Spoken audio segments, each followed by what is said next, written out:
because you've gotten all the angel dollars and you didn't go the institutional route,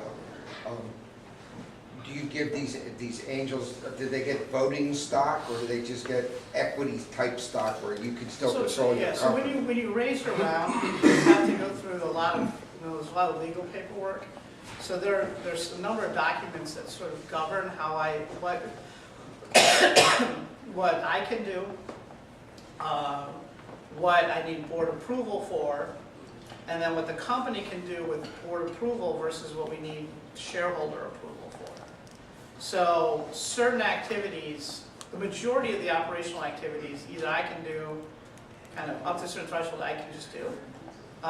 With oversight, generally I always have to be accountable to the board, but I can make some decisions up to a certain amount, and I might have to defend my actions, but the board can't stop me.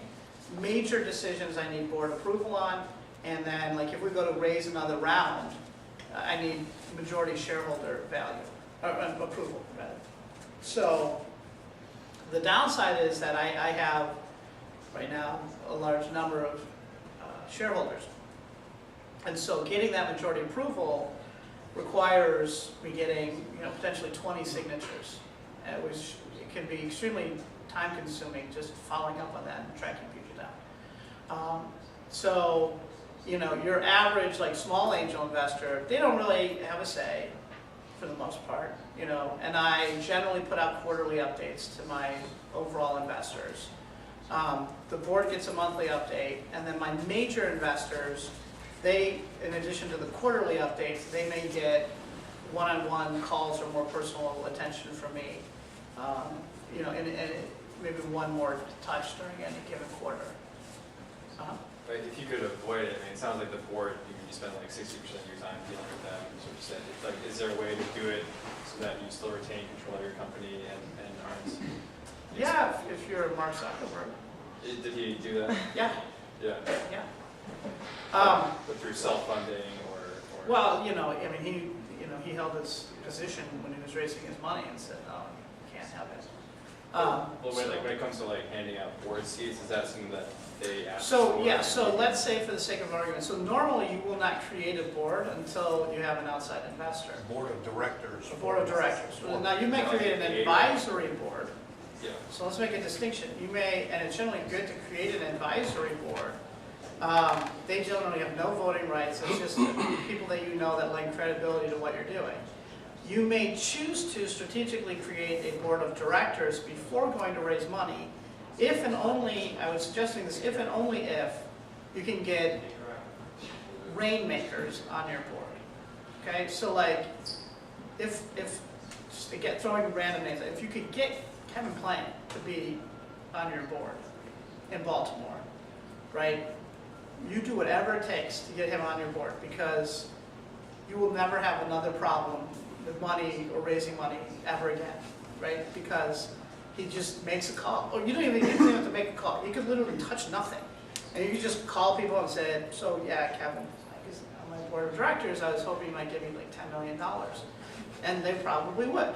So there are strategic reasons for creating a board of directors if you have access to and can potentially convince somebody. Now, this is what's interesting about shows like Shark Tank, right? Or like I actually had a conversation with like Damon John. I talked to some of those guys, and it's so funny because they have such clout with their name that like Damon John was totally willing to be an investor in my company.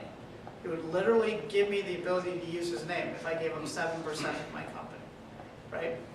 So, at that stage in our growth, that made no sense to me. But if I had nothing, probably not a bad deal, right? So there are reasons why you create a board of directors prior. That would be why. Now, having said that, most of the time you're going to create your board after you have to because you've received some investment money.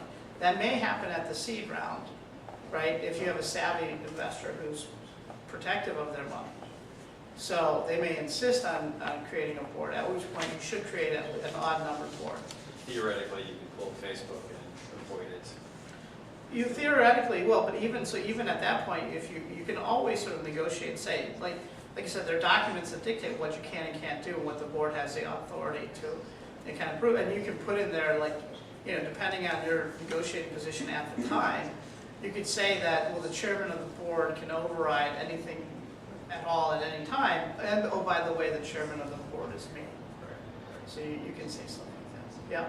Did you start your company as an LLC, a corporation? Was it a Maryland corporation? It's a Maryland LLC converted to a Delaware C corporation when we did our Series A round. But you wouldn't do that conversion until after you get funding of some kind? That's Of course, the investor would generally tell you what they prefer. Okay. Yeah, that's correct. And I would tell you it's a difference. Angels prefer you to be an LLC because they get the carryover, the pass-through losses. Right? The C Corp, you don't get that benefit. So, you know, early on, there are a lot of advantages to being an LLC. Okay. Thank you. So, I don't know if this is a question for you or ultimately for Neil or how it's going to work out, but I guess one of my fears with funding is that you're pushed to grow and grow and grow and grow, and and then scaling. I was wondering if you had a situation where So you should only be raising money if you want to grow and grow and grow. But what I'm saying is but fast was what I'm saying, really speedy. So was there ever a point where when you were trying to grow, you were growing faster than your product was ready? Because I guess because I've worked in where I've worked in my industry, if you push too hard, too fast, you're going to get bad quality. So, Yeah, so, I mean, there's certainly smart growth. Mm-hmm. And I think everyone will use those words. Whether they mean it or not is a different thing. I would tell you that hypergrowth, or growth outside of your capacity to fulfill, is a good problem to have. And you would rather have that problem than you're not growing at the pace that you expected because you don't have the sales, which is a precursor to going out of business and dying. I know what you're saying. And so, you're sort of saying, like, is it possible to win too much money in the lottery? No, I'm not. I mean, I get it. I mean, but I'm that's, not. But Yeah. my personal opinion is that that's a kind of the equivalent question. Because I get what you're saying. You can grow too fast. You can grow at a pace that exceeds your ability to fulfill, in which case you lose customers because you can't service them. Yes. Or product quality is sacrificed. In which case, it absolutely is the right thing to slow some things down in certain areas, adjust capacity, hire, back the sales team up. But these are strategic decisions you're making in the face of hyper growth. Mm-hmm. But you absolutely want that problem, right? Like you want to sit back and say, I think I just won too much money in the lottery. What am I going to do right now? Because it's far easier. It's easy to sit here today and make that statement and say this is a problem. This is a possible problem. That is a problem that you pray every day that you have.